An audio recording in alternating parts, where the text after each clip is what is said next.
What do I think the state of urban youth is today? I actually think the state of urban youth right now is just full of energy, you know, and that energy can bounce from every spectrum. You know, I honestly think there's a shift in just spirits right now. I think there's a shift, you know, people want more, people want to do more. You know, as much as people may have a tendency to criticize, I think the youth are waiting, you know, for a movement. You know, I think Barack Obama was a good example of that. You know, what I would tell people is that, you know, Barack was only the start of it, you know, not the excuse, not the reason, you know, to go away, not the reason to take off work. You know, he's the reason why you start working. That was just a symbol to me. And I think as far as young people are concerned, we gotta take that movement of energy and move it somewhere else. You know, and hopefully we can take it in the streets and take that vibe and move it into something that's constructive. Obama affected me in a very, very strange way.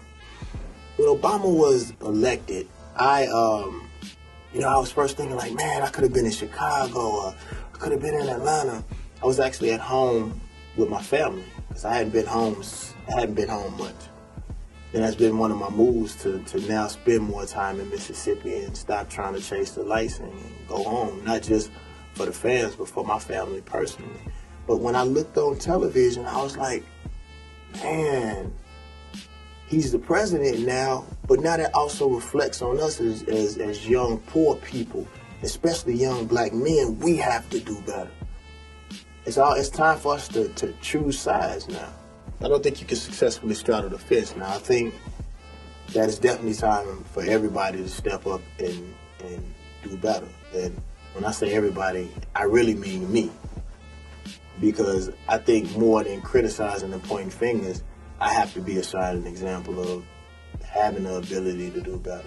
I think he was just a conduit for us to see that, you know, and I don't think it's all on that man.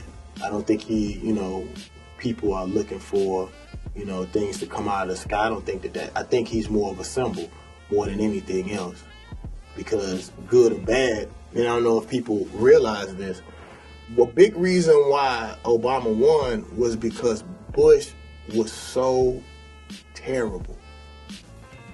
The worst president in history opened the doorway for Obama. And it's bad that, you know, we would have a situation of this magnitude, but we don't even see the flip side of it. He got 8 years of bullshit to clean up. Before, you gotta even think about it, before he can ever do anything positive, look at all the negative things that he has to fix. So in saying that, it's up to us, the everyday, ordinary people in the hood, for us to also make strides while people open. You know, you even look at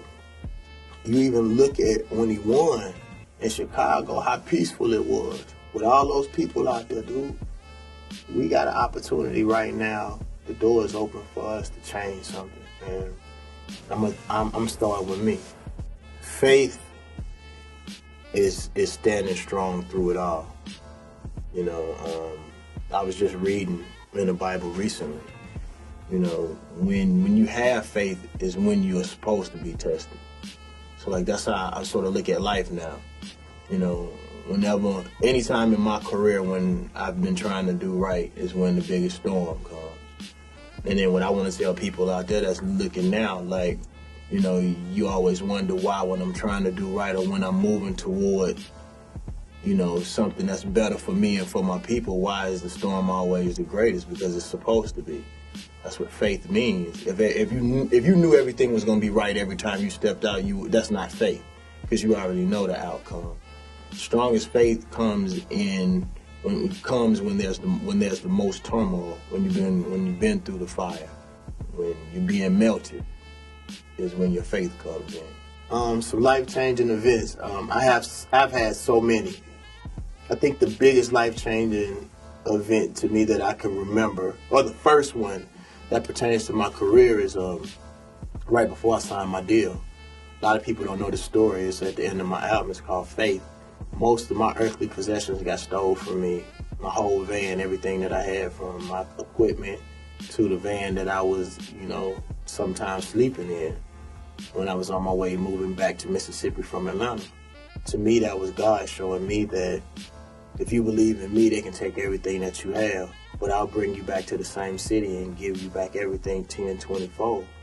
Because he did. Because when I actually signed my record deal, I happened to be going back from Mississippi to Atlanta, and I got the call, and I actually signed my deal in the Kinko's in Birmingham, the same place where everything was taken from me. I mean, and we can go on and on. I mean, I'm having life-changing events that's happening now, today. You know, but what I'm coming to realize is that as long as we still have breath, no matter how many mistakes we make, because I made so many mistakes. I see a lot of people who get on a lot of interviews and, you know, their swag is so smooth that you would never think they make any mistakes. And I never get up here and tell people that I haven't made mistakes. You know, I've made several of them, but the one thing I thank God for is there's so many artists who've gone their whole career thinking it was just them. And a lot of it is my fault, but some of it I didn't have as much say-so in it as I thought I did. But I've had the opportunity to learn, and I've had the opportunity to see where I was wrong in those situations, and hopefully, or I will, correct